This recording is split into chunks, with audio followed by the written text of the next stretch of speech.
Համաշխարհային բանկի ավագ տնտեսագետ Վիկի Չեմութայը ժամի հետ զրույցում անդրադառնալով Վաշինգտոնյան նախաստորագրված համաձայնագրին հայտնեց, թե Հայաստանն ու Ադրբեջանն այդ ուղղությամբ ճիշտ քայլ են կատարել, ինչ կշահի Հայաստանը, եթե Թուրքիայի հետ սահմանը բացվի։ Սա փաստաթուղթ է ստորագրված Հայաստանի եւ Ադրբեջանի միջև։ Պարզ չէ, թե վերջնական ստորագրումը փաստաթղթի երբ կլինի, սակայն այն արդեն ազդանշան է պոտենցիալ ներդրողների համար։ Հայաստանը կարող է դառնալ ավելի բաց երկիր եւ ավելի շատ բարենպաստ երկիր մարդկանց համար, ովքեր Հայաստան գալու ցանկություն ունեն։ Այսպիսով սա քայլ է ճիշտ ուղղությամբ։ Որպես Համաշխարհային բանկի ներկայացուցիչ Վիկի Չեմութայի խորհուրդն է, ճիշտ կլինի, որպեսզի շարունակեն Հայաստանն ու Թուրքիան երկխոսությունը։ Այն ըստ Համաշխարհային բանկի ներկայացուցչի կամուրջների հարթեցման առումով քայլ է ճիշտ ուղղությամբ։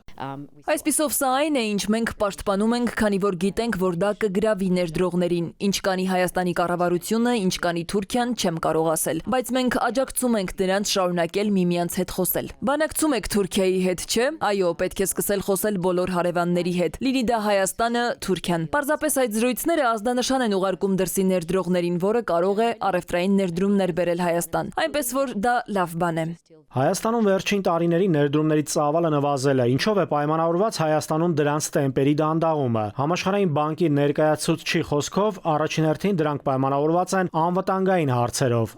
Դրանք այն ռիսկերն են, որոնք տարածաշրջանում կան եւ ներդրողները դրանք հաշվի են առնում։ Ռուս-ուկրաինական պատերազմով պայմանավորված այդ ժամանակ միգրանտների, կապիտալի, դրամական փոխանցումների մեծ հոսք եղավ Հայաստան։ Շուկայում մրցակցային պայմանների ապահովման դեպքում ըստ Համաշխարհային բանկի ներկայացուցչի այդ ներդրումները հնարավոր է ապահովել։ Մրցակցության հետ կապված սահմանափակումները ըստ Վիկի Չեմութայի Հայաստանի կառավարությունը պետք է կարգավորի։